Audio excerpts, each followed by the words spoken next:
Hello बच्चों, स्वागत हमारे यूट्यूब चैनल फिजिक्स विद के उत्तम में। और आज हम लोग 11th क्लास के फिजिक्स में कार्य शक्ति एवं ऊर्जा का लेक्चर नंबर 12 पढ़ने जा रहे हैं। और आज हम लोग पढ़ेंगे प्रत्यावस्थान गुणांक के बारे में, जिसको इंग्लिश में कहते हैं कोएफिशिएंट ऑफ डिस्ट्रीब्यूशन। तो ये संघट्ट से रिलेटेड टॉपिक है, बहुत आसान भी है, लेकिन न्यूमेरिकल इससे संबंधित एग्जाम में पूछे जा सकते हैं, इसलिए इसको पढ़ना जरूरी है। ठीक है, तो पहले हम लोग समझ लेते हैं कि प्रत्यावस्थान गुणांक होता क्या है। ठीक है ना, कोएफिशिएंट ऑफ डिस्ट्रीब्यूशन का मतलब क्या है, पहले ये हम लोग समझ लेते हैं और उसके बाद फिर इससे संबंधित आगे प्रश्नों को भी हम लोग बाद में करेंगे। तो ये एक ऐसा गुणांक होता है जो बताता है कि दो वस्तुओं के बीच संघट्ट हो रहा है, उसकी कोट कितनी है। ठीक है ना, ये कह सकते हैं कि जो प्रत्यावस्थान गुणांक बताता है कि जो संघट्ट हमारा है वो पूर्ण प्रत्यास्थ है कि पूर्ण अप्रत्यास्थ है कि आंशिक रूप से अप्रत्यास्थ है।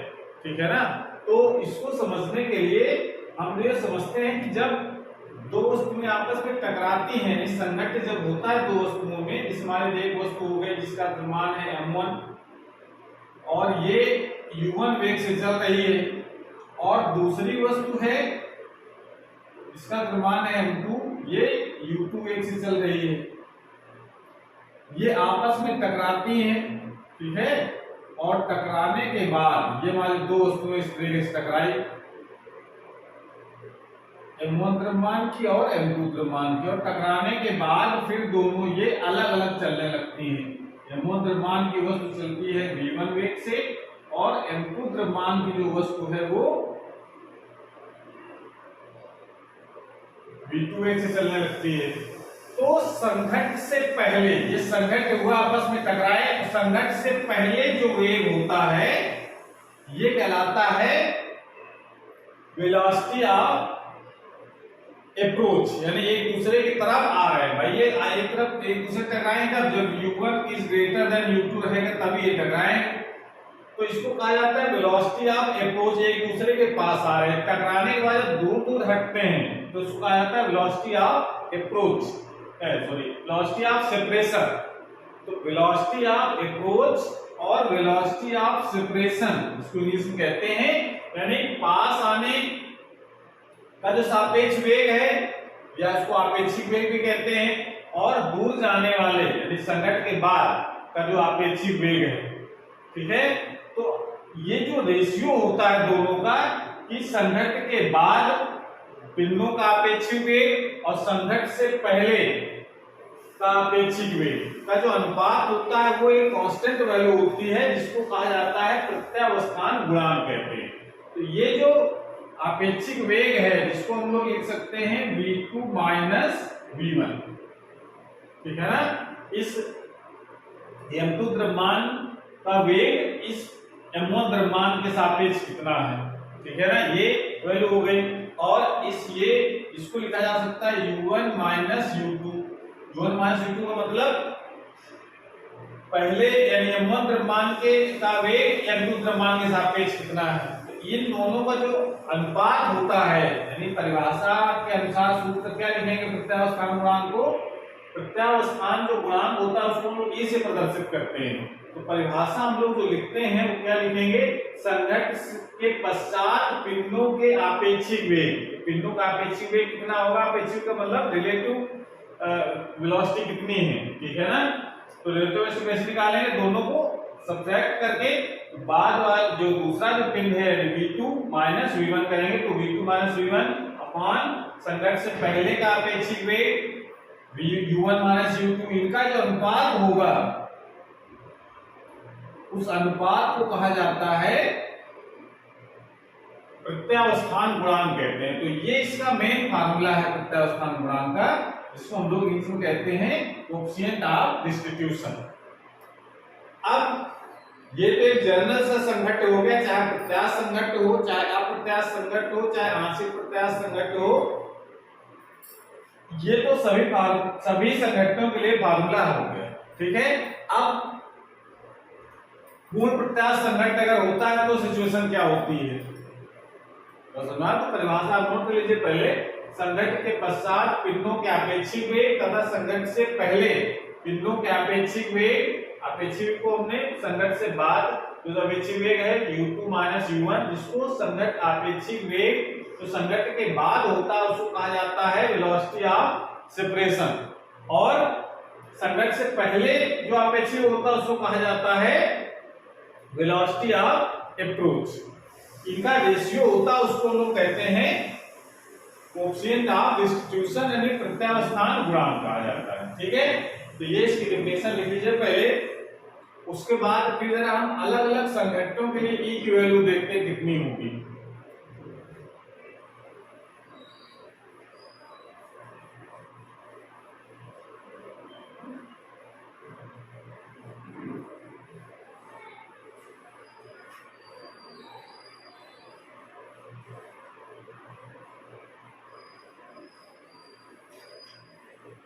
ये हम लोग पढ़ चुके हैं कि जो पूर्ण प्रत्यास्थ संघट्ट होता है, पूर्ण प्रत्यास्थ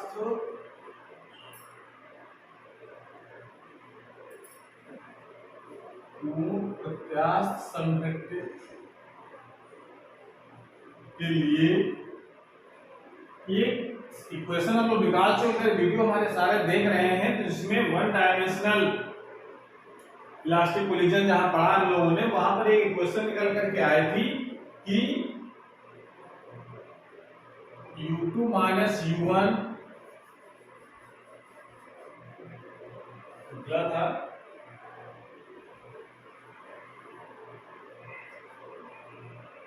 u1 minus u2 is equal to v2 minus v1। ये क्वेश्चन निकली थी पूर्ण प्रत्यास्थ संघट्ट के लिए। तो अगर ये सिचुएशन अगर है पूर्ण प्रत्यास्थ अगर संघट्ट है तो उसके लिए ये जरा कंडीशन लगाएं तो ई की वैल्यू कितनी हो जाएगी। ई का फार्मूला जो हमारे पास है वो है v2 माइनस v1 अपान u1 माइनस u2। ये तो मेन फार्मूला हो गया। ये जरा कंडीशन लगाएं इसमें, अगर ये दोनों अगर इक्वल हैं तब क्या होगा, ई की वैल्यू 1 होगी। पूर्ण प्रत्यास्थ संघट्ट की बात करेंगे तो पूर्ण प्रत्यास्थ संघट्ट के लिए 100% अगर इलास्टिक कोलिजन अगर हो रहा है तो ई की वैल्यू हमेशा कितनी होती है, 1। यानी इसमें कह सकते हैं कि ऊर्जा का लॉस नहीं हो रहा है, तभी तो पूर्ण प्रत्यास्थ संघट्ट मतलब होता है कि ऊर्जा का लॉस ना हो, जितनी टकराने से पहले ऊर्जा हो उतनी टकराने के बाद भी हो, तब ई की वैल्यू 1 होती है। लेकिन अगर पूर्ण अप्रत्यास्थ संघट्ट है, पूर्ण अप्रत्यास्थ अगर संघट्ट अगर है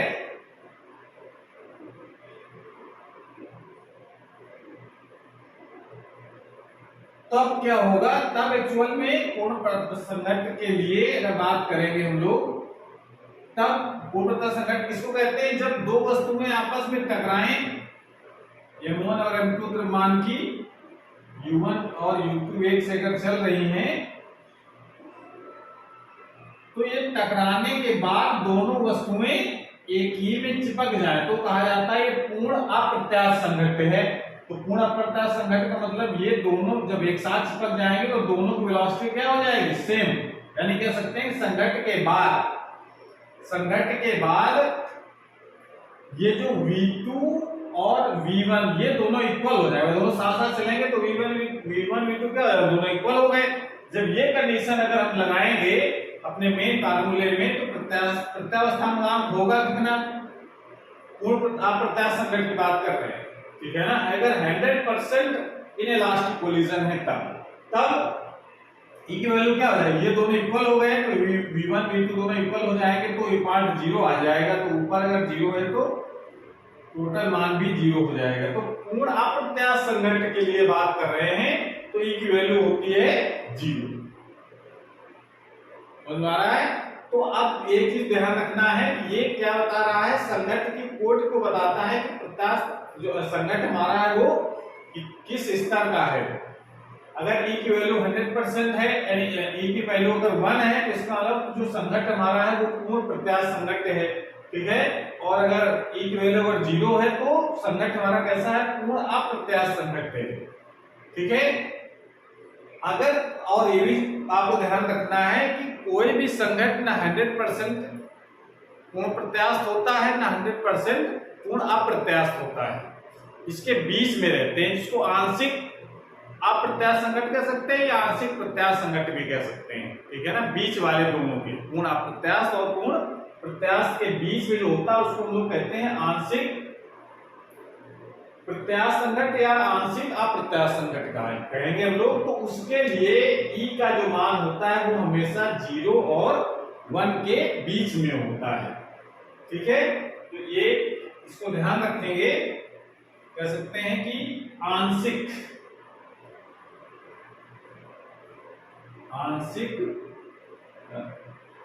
अप्रत्यास्थ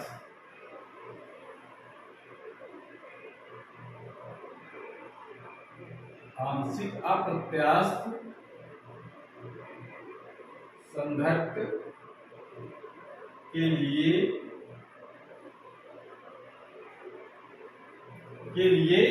जो ई की वैल्यू होती है वो 0 से बड़ी और 1 से छोटी होती है।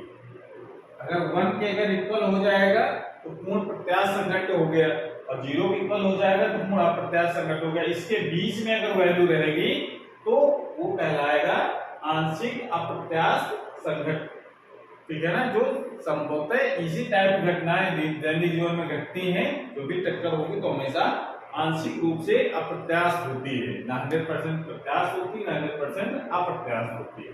तो ये ई से पता चल जाता है कि संघट हमारा किस तरीके का है, ठीक है ना। तो मेन फार्मूला आपको ये ध्यान रखना है कोएफिशिएंट ऑफ डिस्ट्रीब्यूशन का, E = V2 - V1 / U1 - U2। अब E की वैल्यू हमेशा जो है दी होगी न्यूमेरिकल में, तो E की वैल्यू हमेशा 1 से छोटी दी होगी, ठीक है ना। क्योंकि संघट जो होते हैं वो प्योर 100% प्रत्यास्थ भी नहीं होते हैं, ना 100% अप्रत्यास्थ होते हैं। तो इस चीज का ध्यान रखना है। तो कैसे न्यूमेरिकल करेंगे ये आपको हम समझाते हैं, तो इसको नोट कर लीजिए। उसके बाद ये जरूर याद रखना है कि वैल्यू किस संघट के लिए कितनी होती है। उसके बाद आगे प्रश्न को किया जाए।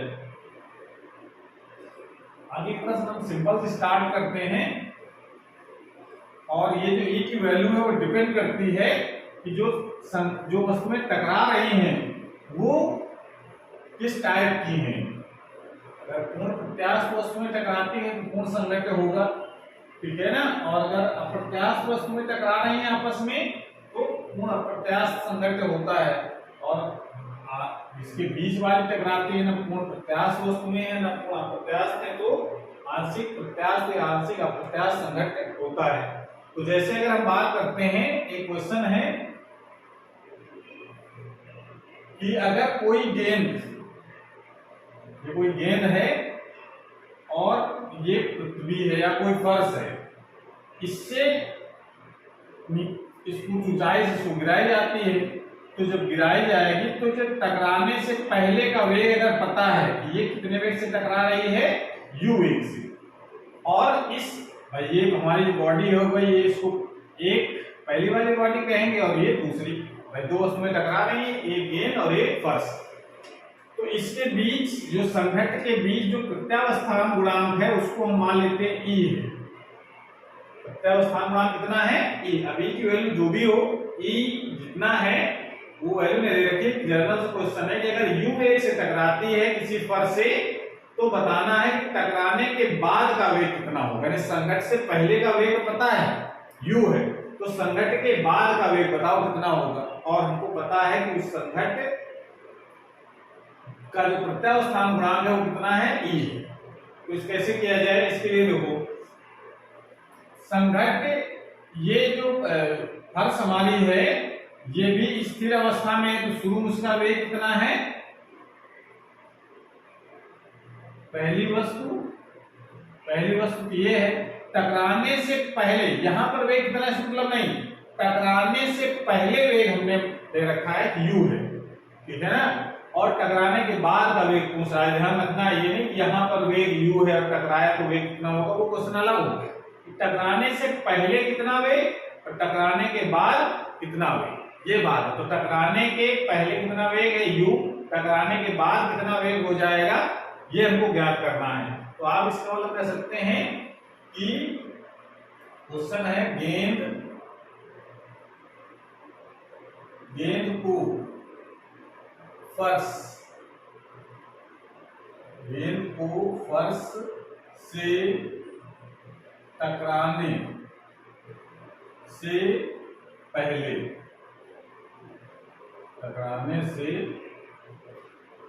पहले वेग u है। गेंद को फर्श से टकराने से पहले जस्ट पहले वेग u है, तो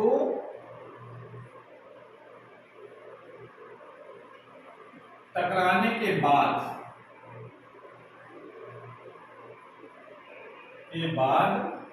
वेग ज्ञात कीजिए।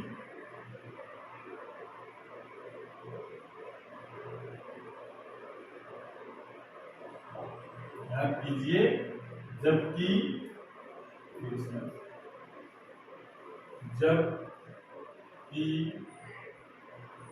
प्रत्यावस्थान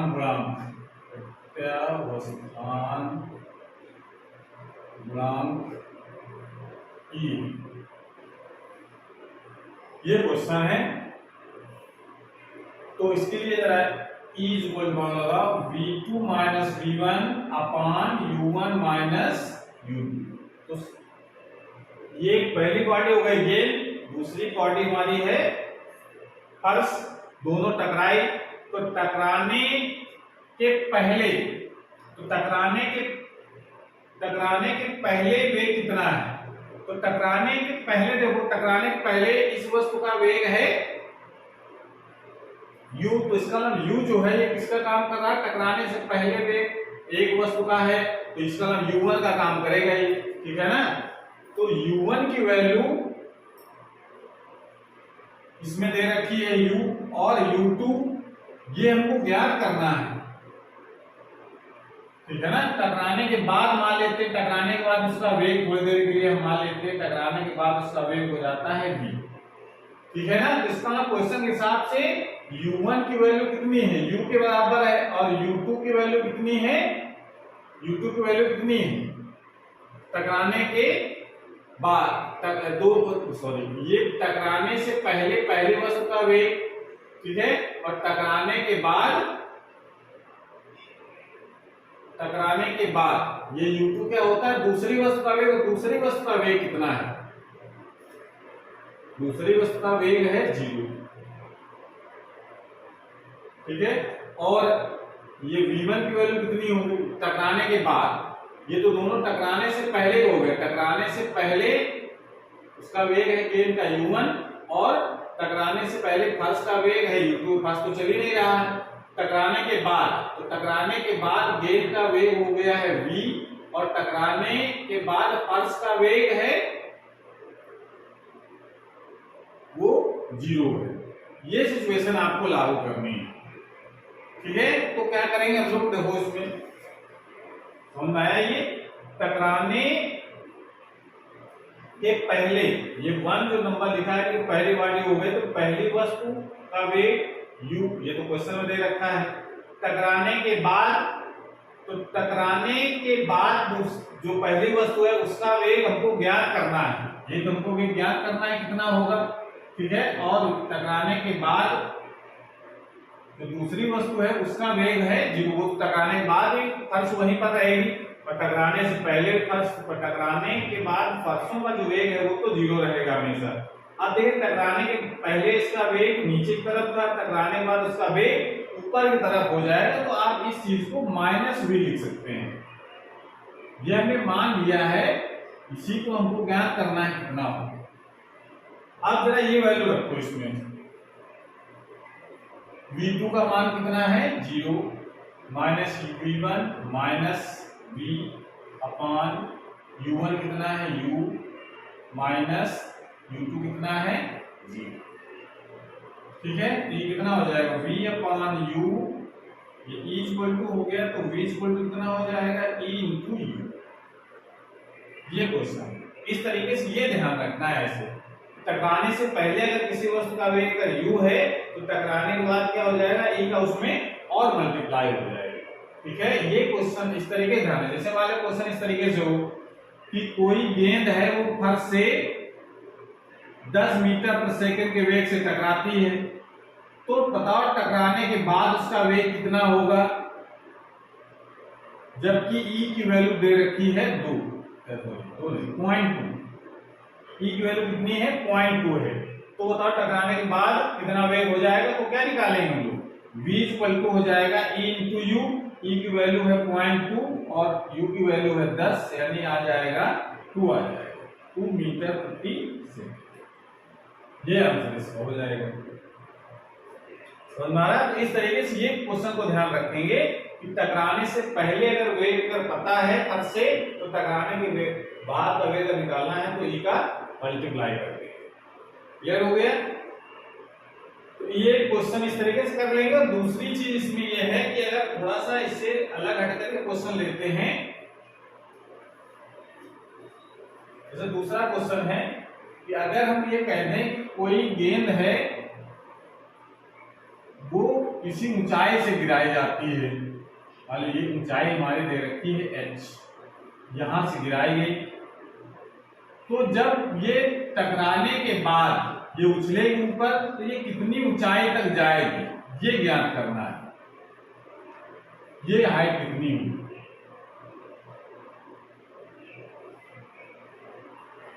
तो जबकि इसका प्रत्यास्थान जो गुणांक है वो है E। भाई अगर 100% अगर इलास्टिक कोलिजन होगा तो टकराएगी, तो ऊर्जा का लॉस नहीं होगा, तो टकराने के बाद उसी ऊंचाई तक फिर पहुंच जाएगी। लेकिन ये 100% नहीं है, सिर्फ कुछ ऊर्जा का लॉस हो जाता है, यानी आप कह सकते हैं कि आंशिक रूप से प्रत्यास्थ संघट्ट हो रहा है, तो इसकी कुछ एनर्जी लॉस हो जाती है, तो ये पुनः उसी ऊंचाई तक नहीं जाएगी। तो कितनी ऊंचाई तक जाएगी टकराने के बाद, जबकि हाइट है h, प्रत्यास्थान गुणांक है E, h ज्ञात करना है कितना होगा। तो इसके लिए क्या करें हम, जो क्वेश्चन हमारा है वो क्वेश्चन तो ये कहता है कि पहले तो ये ज्ञात करो कि कितने वेग से ये टकराए, जबकि इसका अगर यहां से गिरेगी कोई वस्तु, इसका इनिशियल वेग कितना होगा 0, और यहां पर वेग टकराने से जस्ट पहले का वेग कितना है, ये पहले हम लोग ज्ञात कर लें, यानी v पहले निकालें कितना है। तो पहले तो गति का समीकरण लगा दें, v² = u² + 2gh, ये गति का समीकरण होता है। इसकी मदद से जरा लें तो v की वैल्यू को ज्ञात करना है, टकराने से पहले कितना वेग हो जाएगा जब वो h ऊंचाई से गिर जाएगा, और शुरू में उसका वेग कितना है 0 + 2g, और h की वैल्यू दे रखी है इसमें कैपिटल H, तो यहां से v की वैल्यू हो जाएगी √2gh। इतनी ऊंचाई से गिरेगी, h ऊंचाई से गिरेगी तो वेग कितना हो जाएगा √2gh। ये तो सिंपल सा क्वेश्चन हो गया। उसके बाद अब क्या टकराने के बाद कितना होगा, ये तो वेग कितना है टकराने से पहले, तो टकराने के बाद, टकराने के बाद गेंद का वेग, ये हम मान लेते हैं v1, कितना हो जाएगा, ये हमको पता है कि टकराने से पहले जितना वेग है उसके में E का मल्टीप्लाई कर देंगे, तो टकराने के बाद का वेग कितना हो जाएगा, v1 = हो जाएगा E √v की वैल्यू कितनी है 2gh। इतने वेग से टकराएगी √2gh से, और लौटेगी कितने वेग से, E का मल्टीप्लाई करने के बाद। ये वेग उन्होंने देखा है टकराने के बाद कितना वेग हो जाता है। अब ये क्वेश्चन हो गया कि अब इतने वेग से ये ऊपर उठेगी v1 वेग से, अब v1 वेग से उठेगी तो कितनी ऊंचाई तक जाएगी, जब इसका जो अंतिम वेग है, यानी कह सकते हैं आप यहाँ पर v2 कितना हो जाएगा 0, तब तक जाएगी ऊंचाई तक। तो अब ये क्वेश्चन एक सिंपली बन गया कि अगर कोई गेंद अगर यहां से उठे ऊपर की तरफ इस वेग से v1 वेग से, तो यहां पर v2 वेग 0 जब हो जाएगा तब तक जाएगा, तो h कितना हो ये निकालो। तो इसमें तुम्हें एक गति का समीकरण लगाएंगे ये वाला, तो इसमें हम लोग फार्मूले को चेंज कर सकते हैं अपने क्वेश्चन के हिसाब से। तो इसका जो प्रारंभिक वेग कितना होगा v1 और अंतिम वेग कितना हो जाएगा 0। तो इसका हम v1 अंतिम वेग तो v2 लिख रहे हैं, v2 square equal to v1 square plus 2g और स्मॉल h। मान लेते हैं स्मॉल h ऊंचाई तक गई, ये वैल्यू जरा रखो, ऊपर जाने पर यहाँ पर माइनस होने लग जाएगा, g नेगेटिव रहेगा। तो यहाँ पर v2 कितना हो जाएगा 0। v1 का वैल्यू है e अंडर रूट 2gh का whole square minus 2gh whole square. इसका कर्म करेंगे तो h इक्वल टू जो होगा वो हो जाएगा e स्क्वायर और ब्रैकेट में आ जाएगा 2gh upon 2g। 2g cancel हो गया, h इक्वल टू हो जाएगा e स्क्वायर h। अगर एक बार टक्कर होती तो e स्क्वायर h ऊंचाई तक ये उछल करके ऊपर आता है। जैसे मान लेते हैं ये ऊंचाई अगर मान लेते 10 दी होती, क्वेश्चन हमारा होता है कि 10 मीटर ऊंचाई से कोई चीज गिरती है तो इसका प्रत्यावस्थान गुणांक कर दे दिया होता अगर 0.2, तो बताना कितनी ऊंचाई तक उछलेगी, कितनी ऊंचाई तक उछल जाएगी। e स्क्वायर h लगाएंगे, e की वैल्यू है, इसका स्क्वायर करेंगे तो 0.04 इंटू h की वैल्यू है 10, ये आ जाएगा 0.4 मीटर। कितनी ऊंचाई तक उछल जाएगी। इस तरीके से इसको क्वेश्चन को हम लोग सॉल्व कर सकते हैं। अगर ऐसा क्वेश्चन दे रखा है कि ऐसे मतलब एक बार आप फिर नीचे गिरे, जरूरत हो एक बार उछलने के बाद बंद हो जाए, कई बार उछलती है अगर, और यहाँ से गिरी फिर ऐसे उछल करके फिर ऐसे उछल करके आएगा, तो जितनी बार उछलेगी उसकी हाइट वैसे धीरे धीरे कम होती जाएगी, ठीक है ना। तो हर बार ये अगर ये टोटल ऊंचाई अगर h है तो ये ऊंचाई कितनी आएगी e स्क्वायर h, फिर ये कितनी आ जाएगी, इसका स्क्वायर करें e की power 4h, e square 4h, फिर e की पावर 6h, ऐसे आता रहेगा। हर ऊंचाई इस तरीके से घटती जाएगी और लास्ट में शून्य हो जाती है। तो ये इसका क्रम है कि प्रत्येक संघट के बाद कितनी ऊंचाई तक वस्तु उछलती है। तो ये फार्मूले की तरह आप इसको याद भी रख सकते हैं, और नहीं तो जो हमने बताया उस तरीके से इसको ज्ञात कर सकते हैं। तो ये तो था एक जनरल सा क्वेश्चन। और उसके बाद आप थोड़ा सा अलग हटकर क्वेश्चन हम लोग करते हैं कि जो दो वस्तु में गतिमान हो फिर टकराए, तो टकराने के बाद उसका वेग कितना हो, ठीक है। इसको नोट कर लीजिए। उसके बाद फिर एक क्वेश्चन करते हैं। तो क्वेश्चन दे रखा है 8 किलोग्राम की एक गेंद 4 मीटर वजन में वेग से गतिशील है तथा उसी दिशा में 10 किलोग्राम की एक अन्य गेंद 2 मीटर प्रति सेकंड के वेग से चल रही है। यदि पहली गेंद दूसरी गेंद से सीधे टकराए तो टक्कर के पश्चात गेंदों के वेग की गणना कीजिए। ये ज्ञान करना है। तो क्वेश्चन हमारा ये कह रहा है कि एक गेंद है, इसका द्रव्यमान दे रखा है 8 किलोग्राम का, और वो कितने वेग से चल रही है, 4 मीटर सेकंड के वेग से चलती है। इसका मतलब ये वैल्यू दे रखी है u1 और ये वैल्यू दे रखी है m1। अब दूसरी गेंद उसी दिशा में चल रही है, उसका द्रव्यमान है 10 किलोग्राम का। ये वैल्यू किसका काम करेगी, m2 का, और कितने वेग से चल रही है, 2 मीटर प्रति सेकंड के वेग से उसी दिशा में चल रही है। ये हमारा हो गया u2। अब दोनों टकराएं, दोनों गेंदें टकराती हैं आपस में 8 किलोग्राम की और 10 किलोग्राम, और टकराने के बाद जब अलग अलग चलेंगी 8 किलोग्राम की, तो उसका वेग हम मान लेते हैं v1 है, और दूसरी जो m2 यानी इसको कह सकते हैं 10 किलोग्राम की जो गेंद है वो चलती है v2 वेग से। तो ये v1 v2 के वेग पूछ रहा है कितने होंगे संघट्ट के बाद, टकराने के बाद वेग की गणना कीजिए। तो संघट्ट जब भी होता है तो आप लगा सकते हैं कि संघट्ट से पहले का संवेग और संघट्ट के बाद का संवेग बराबर होता है। तो हमेशा चाहे जो इस प्रकार का संघट्ट हो, तो ये इसका सॉल्यूशन आप कर सकते हैं कि रेखीय संवेग या संवेग संरक्षण के सिद्धांत से आप लिखिए रेखीय संवेग संरक्षण के सिद्धांत से m1 u1 plus m2u2 is equal to m1v1 plus m2v2। ये क्वेश्चन कर सकते हैं, ठीक है। तो m1 की वैल्यू कितनी है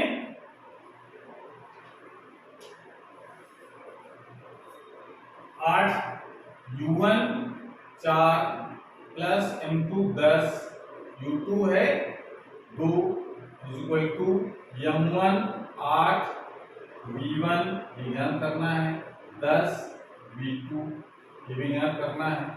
तो ये हो जाएगा 8 को 32 और 20 52 is equal to 8v1 plus 10v2। यहाँ से 2 से डिवाइड कर सकते हैं तो ये हो जाएगा, इक्वेशन बना सकते हैं 4v1 plus 5v2 is equal to 26। इसको डालेंगे क्वेश्चन नंबर फर्स्ट, इतना कर सकते हैं। उसके बाद आप देखो इसमें एक क्वेश्चन ये बना लिया हम लोगों ने, ठीक है। उसके बाद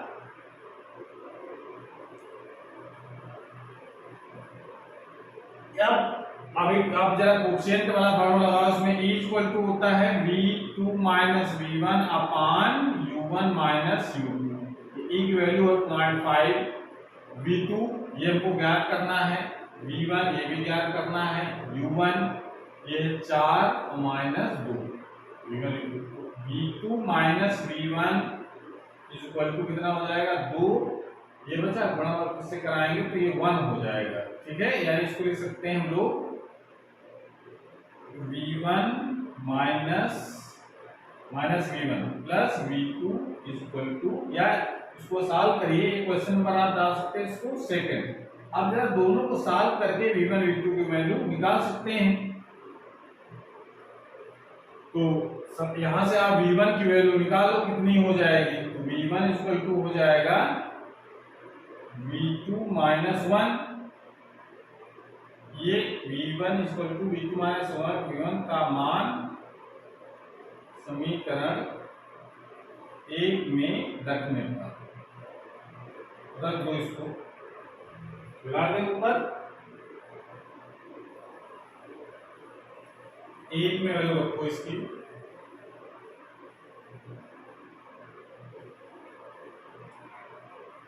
फोर v1 की वैल्यू कितनी आ गई है v2 minus v1 v2 minus 1 plus 5v2 equal to 26, 4v2 minus 4 plus 5v2 equal to 26, ये हो जाएंगे 9v2 इक्वल टू इधर ले जाएंगे तो 30, तो v2 इक्वल टू हो जाएगा 30/9, या इसको लिख सकते हैं 10/3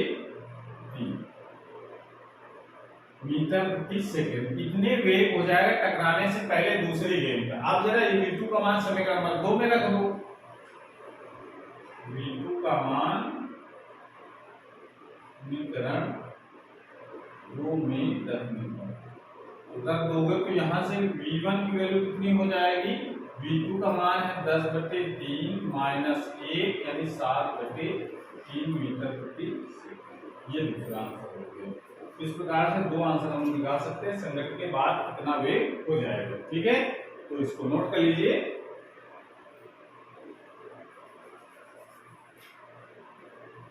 नोट कर लिया। तो आज क्लास हमारी पर समाप्त होती है। अगर ये वीडियो अच्छा लगा हो तो उसको लाइक करें, अपने दोस्तों को शेयर करें, और चैनल में देखा सब्सक्राइब नहीं किया तो चैनल को सब्सक्राइब करें, जिससे नई वीडियो अपलोड हो उसकी नोटिफिकेशन आपके पास सबसे पहले पहुंच जाए। पढ़ाई करते रहिए। Thank you.